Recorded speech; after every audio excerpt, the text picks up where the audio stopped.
Hello everyone. Today we talk about how to fix the app of ASD player. We will go to settings.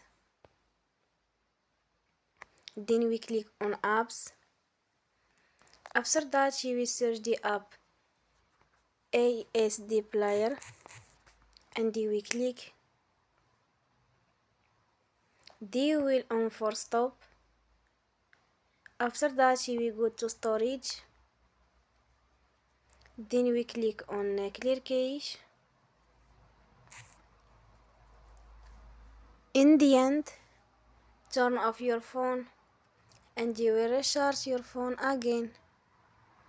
Don't forget to support us by like and subscribe. See you next time and thank you for watching.